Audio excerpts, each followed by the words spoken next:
Assalamualaikum warahmatullahi wabarakatuh. Perkenalkan, nama saya Nisa Rizkia Fadliana. Pada video kali ini saya akan memberikan kesimpulan mengenai materi kesehatan jasmani dan mental yang telah disampaikan oleh Dr. Siti Nuriyatus Zahra MKM. Menurut WHO, kesehatan manusia seutuhnya meliputi sehat secara jasmani atau fisik, kemudian sehat secara kejiwaan, dan yang terakhir adalah sehat secara spiritual. Pemerintah telah mencanangkan apa yang disebut dengan GERMAS, yaitu Gerakan Masyarakat Hidup Sehat, agar masyarakat dapat mengubah pola gaya hidup yang sebelumnya tidak sehat menjadi lebih baik, sehingga dapat berdampak pada kesehatan yang selalu terjaga, dapat produktif, lingkungan yang bersih, dan biaya untuk berobat juga berkurang. Macam bentuk kegiatan GERMAS adalah 1. Melakukan aktivitas fisik, 2. Mengonsumsi sayur dan buah, 3. Tidak merokok, 4. Tidak mengonsumsi alkohol, 5. Memeriksa kesehatan secara rutin, 6. Membersihkan lingkungan, 7. Menggunakan jamban. Mari kita bersama-sama menuju masa muda yang sehat dan hari tua yang nikmat dengan perilaku cerdik. Cerdik adalah kepanjangan dari C, cek kondisi kesehatan secara berkala, E, enyahkan asap rokok, R, rajin aktivitas fisik, D, diet sehat dengan kalori seimbang, I, istirahat yang cukup, K, kendalikan stres. Selain kesehatan fisik, ada pula kesehatan mental. Kesehatan mental berhubungan dengan kejiwaan seseorang.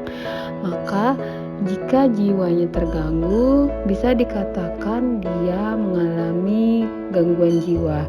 Tapi, apakah itu gangguan jiwa?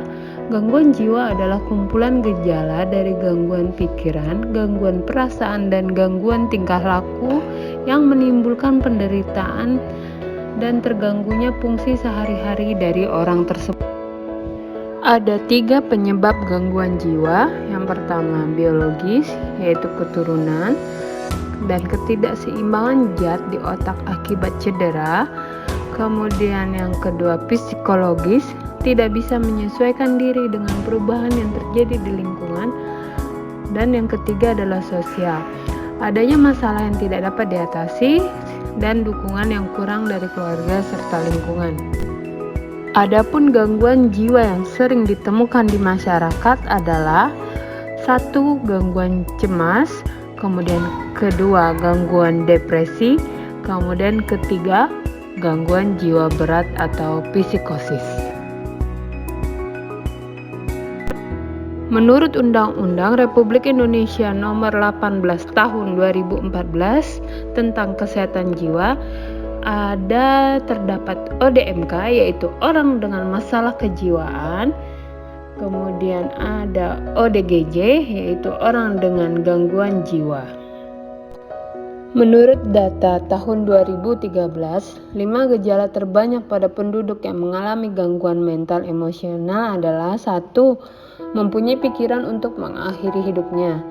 Kedua, tidak mampu melakukan hal-hal bermanfaat dalam hidup. Ketiga, merasa tidak berharga. Keempat, kehilangan minat pada berbagai hal. Dan yang kelima adalah pekerjaan sehari-hari menjadi terganggu. Gangguan kecemasan memiliki ciri-ciri, yaitu perasaan tidak nyaman, khawatir disertai gejala otonom seperti sesak, berdebar-debar, tidak enak perut, dan gelisah motorik. Gangguan kecemasan dapat menetap pada waktu yang lama, tidak reda, dan berulang-ulang sehingga dapat mengganggu fungsi sehari-hari. Ini paling sering dijumpai pada wanita dengan rentang usia 30 sampai 44 tahun.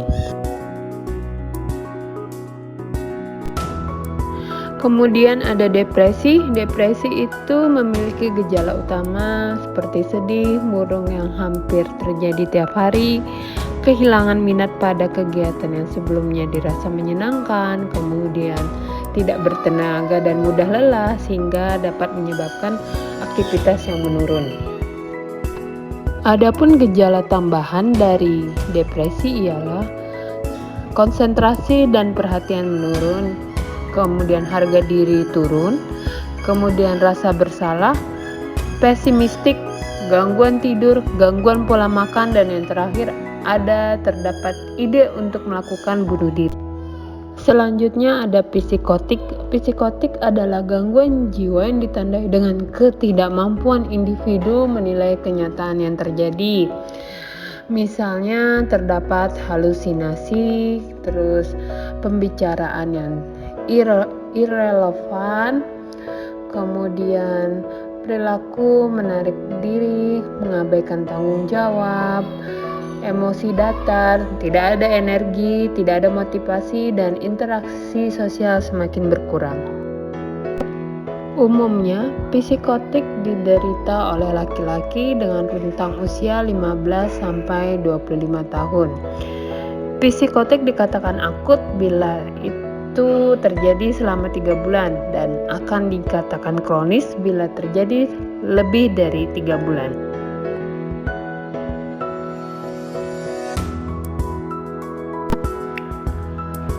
Sangatlah penting bagi kita untuk menjaga kesehatan mental kita. Satu yang tidak bisa kita hindari adalah stres, tapi kita bisa melakukan manajemen stres dengan pengaturan waktu, olahraga, tidur yang cukup, pola makan yang sehat, membangun relasi dengan orang lain, relaksasi, kemudian berpositif thinking, dan melakukan kehidupan spiritual yang baik. Mari dimulai dari diri kita sendiri untuk selalu menjaga kesehatan fisik, kesehatan jiwa, dan kesehatan spiritual kita. Kemudian kita ajak orang-orang di sekitar kita untuk menjaga 3 kesehatan tersebut agar tercipta lingkungan hidup yang sehat. Karena lingkungan hidup yang sehat akan berpengaruh pada kualitas kehidupan kita semua.